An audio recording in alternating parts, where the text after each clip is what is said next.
Hello, welcome to 2025's List Makers, episode 46, a spin-off, of course, of the Doctor Who show. I'm Dave. I'm Rob. Hope you're all having a wonderful new year. I hope you're all having a brilliant, hot, warm summer or, a tolerable winter. Yes. This is episode 46 of the List Makers, top 5 stories that best use time. Ready for this one, Rob? Absolutely, Dave. Can't wait. I have an overarching comment to make about this one, but I'm going to save it until we get to our discussion. But I do have an overarching comment. I had lots of options for this one, but I've stuck to 5, and I will make my list. Are we going to talk snaps? This is one that could... It could blow out, I think. Yeah, like 5's not impossible. Looking at my list, there's one on it where I'm like, Dave won't like that story. Look. I know the way you do your list, Rob, and there's always one that I was like, well, of course I didn't have that one. So, yeah, okay, 4 is not impossible. Okay, I'm going to say 2. Yeah, I think there will be snaps. But we're wasting time. We are. Number 5, City of Death. This is a story that is all about time. It's about the Juggeroth Scaroth being splintered in time. It's about the Doctor going back in time to the Renaissance to change something that's going to happen in the future. Scaroth himself changes things in the past to affect the future. He's trying to build a machine that will take him back in time. Time permeates all the way through this story, and it does it in a really clever way. And I think it's just really clever, really subtle, but I absolutely had to have it in there at number 5. Number 4, I'm going with Day of the Daleks. Yeah. Because, again, we have a story that actually does function in 2 time zones, but it's not just the Doctor going back and forward between one time zone and the other.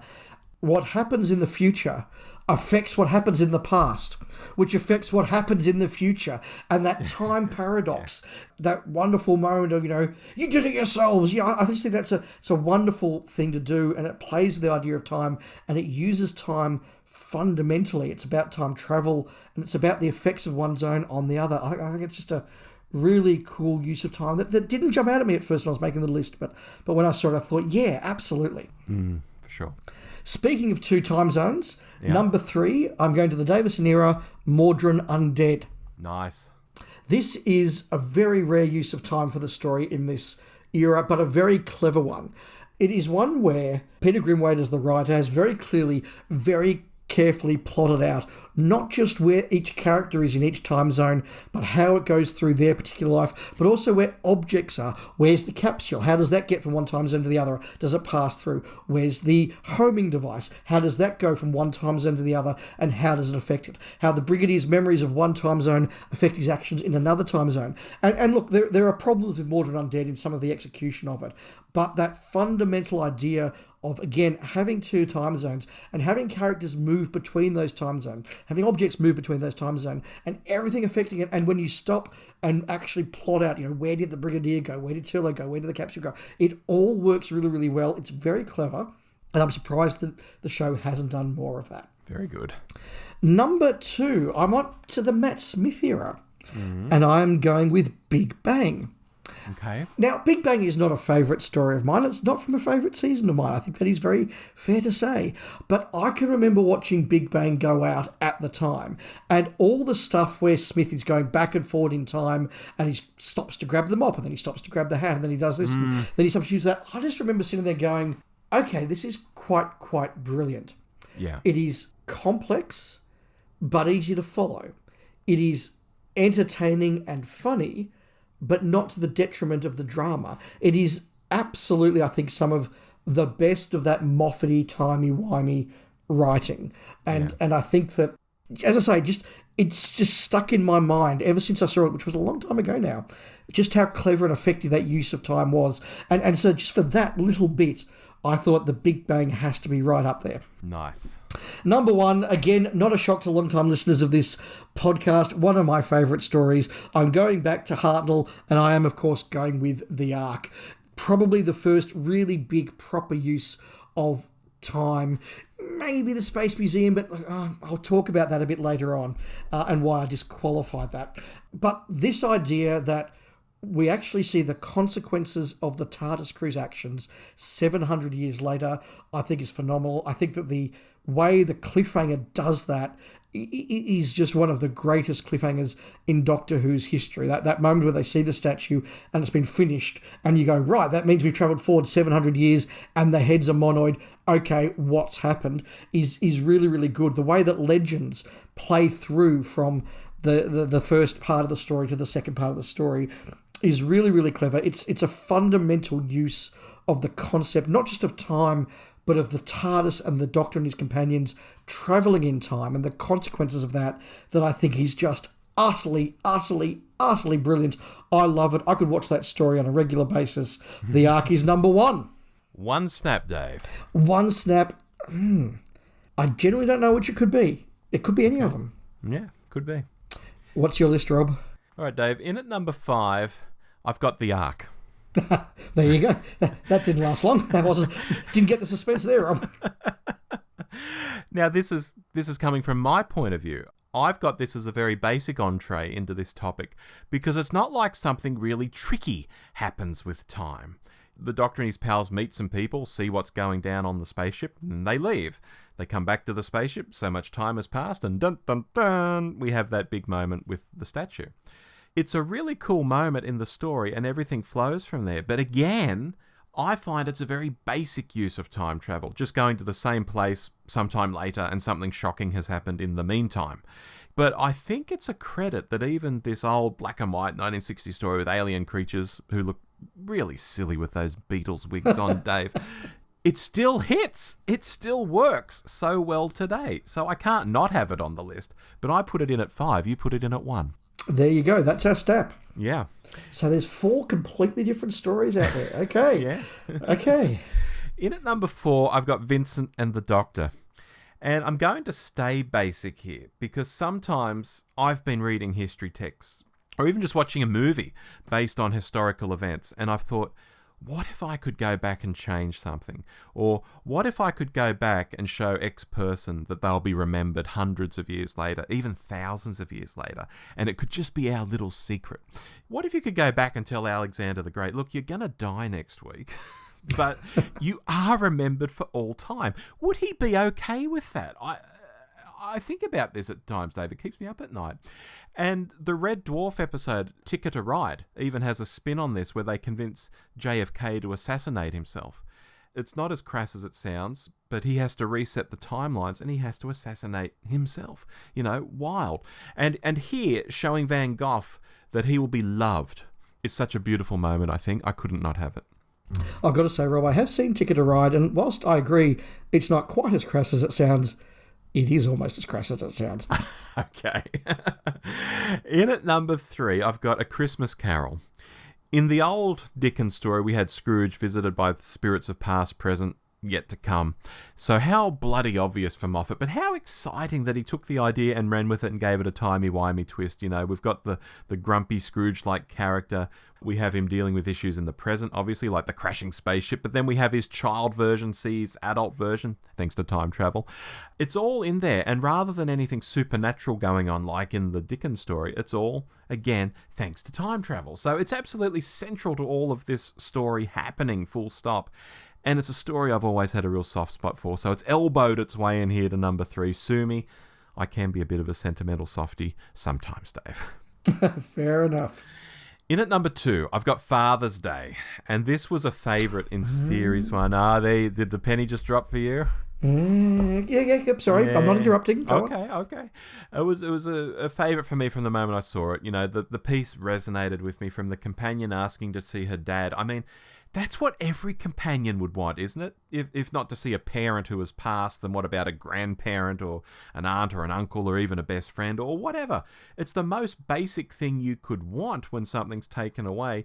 If you can go and get it back again, even for a little while, if you've got a time machine, it's just so very logical to want that. So on top of having a really solid, believable premise, when we also get to the paradox stuff and Rose's dad essentially has to kill himself to put the world to rights again, I think we're back in Ticket to Ride territory, Dave. There's something tragic and noble about that, and I think it's a really great ending to the piece. I love it. Yep. You're number 1. In at number 1, I've got World Enough and Time, and I couldn't see any way around not putting this at number 1, Dave. I mean, to take the concept of time dilation and have it happening at the two ends of the spaceship and the problems that time causes in a general sense. I mean, that's one thing. But to layer in the genesis of the Cybermen, basically, and blow a big hole in the companion's chest and have two masters show up, I mean, this thing has it all, doesn't it? I mean, Moffat really pushed the boat out.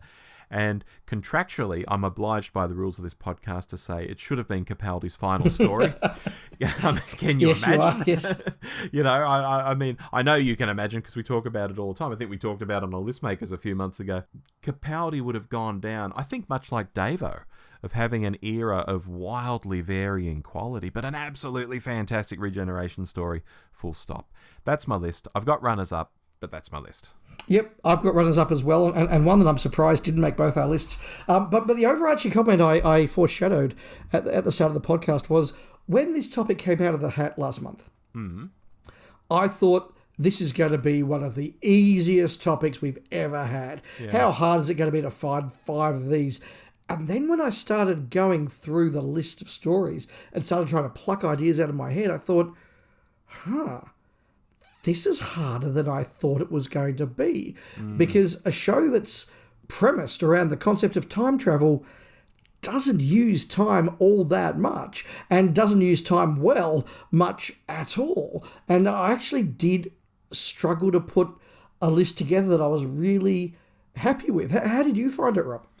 It took me a while, but once I got on a roll, I got on a roll. And I think once I had the Ark at 5 and World Enough and Time at 1, I was thinking, okay, there's the basic one. You start in a place, get in your time machine and land back in that place, and things have changed. That's very basic. Through to World Enough and Time being time dilation. Things are happening. Bill has aged years while these people are still at the top of the spaceship wondering, will they go down in the elevator? That's fascinating. That's using time in a much more complex way. And then I just slotted some in between. I think once I got Father's Day in there and I had 3, I thought, oh my God, yeah, this is starting to flow. And again, I do have runners-up. Well, let's hear your runners-up then, Rob. For runners-up, I had Waters of Mars, with the Doctor really pushing the limits and trying to overrule a fixed point in time, and time basically bouncing back and killing the woman that he's saved. It's almost saying, nah, you're not having that. We're still killing her. Trial of a Time Lord, again, had the Dickens thing of past, present, and future in terms of how it set the stories up. And I'll also throw in Blink, as the Angel's whole shtick is throwing you back in time and you die before you were born. And that's quite chilling. Didn't quite make the list, though, but yeah, uses time well, I think.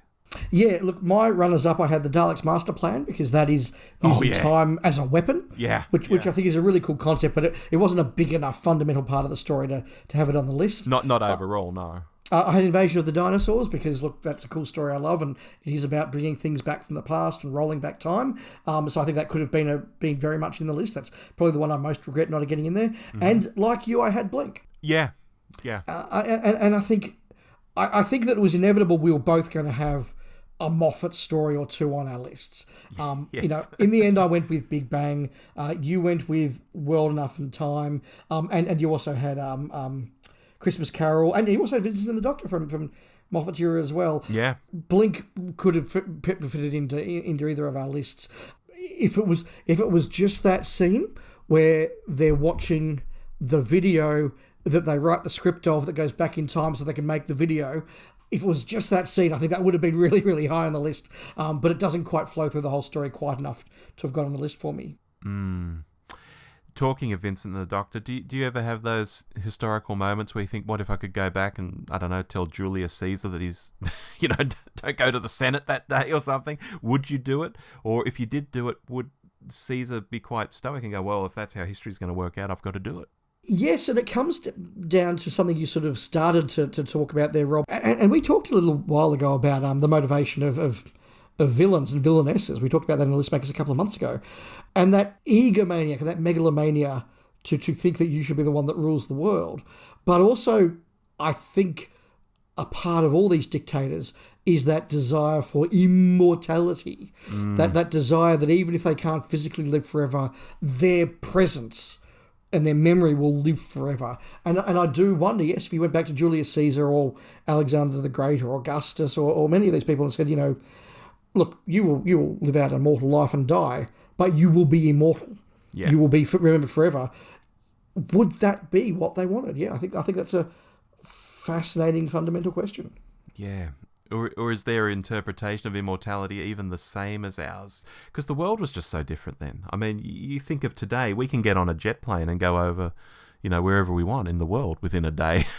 They couldn't.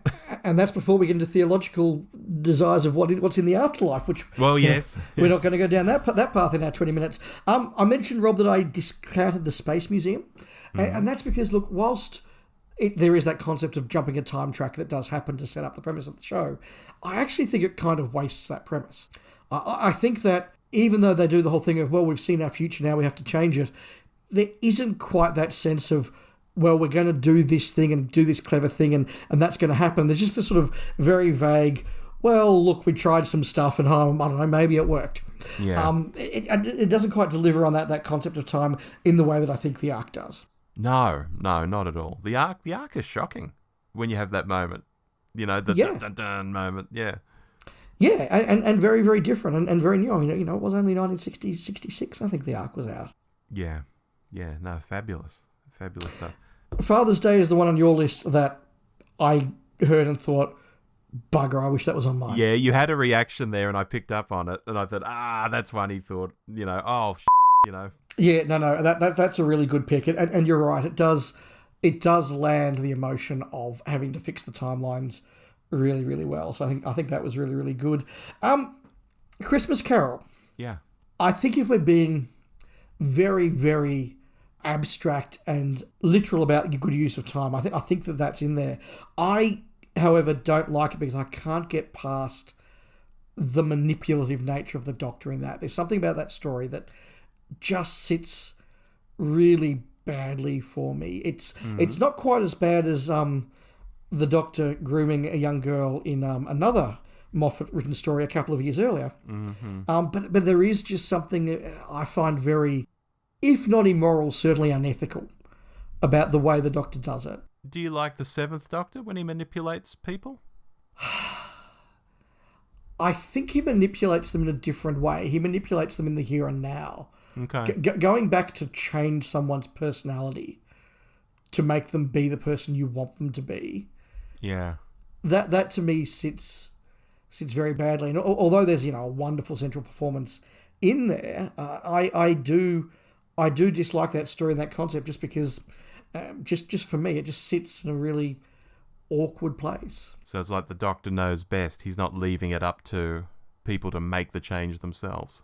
Yeah, he's fundamentally changing the nature and the personality of someone to suit his selfish ends. I think that's problematic for me, to use a contemporary word. Yeah, and that's a very fair way to look at it. I don't disagree with what you're saying at all. No, and I totally get where you're coming from as well. Like, it hits emotionally really, really well, and it is very, very clever. Oh, yeah, and then she sings the song at the end. Oh, my God, Dave. It's my heart. Yeah, no, I was reaching for the volume control when that happened myself. Oh, so Dave. I think this is one of those stories we had very different encounters with, Rob. Okay. It's a shame we weren't doing hot takes when that was out. Yeah, true. But once again, look, I think it's worth saying a really, really strong spread here, right from the Hartnell era through most classic Doctors, a number of modern Doctors. Yes, there's a big, big emphasis on the Moffat era. I think that is just to be expected, given he's the guy who invented the concept of the timey-wimey plot. Yeah. But look, although it was hard, I think, to find really good examples for me, there are certainly good examples of the use of time through the whole of Doctor Who. Yeah, definitely. But we are running up against time. We are. So, where's my hat? Over here. For our next episode. Mm-hmm. Top 5 funny stories. Funny stories? Funny stories. Funny stories. Okay. Top 5 funny stories. Rob, if I don't speak to you before Australia Day, have a great Australia Day. Thank you, Dave. Thank you. Let's sink some adult beverages. We'll do the summer stuff because it's summer down here. Thank you very much, Rob. I've been Dave. I've been Rob. And we'll keep making more lists next month. Bye-bye. Goodbye.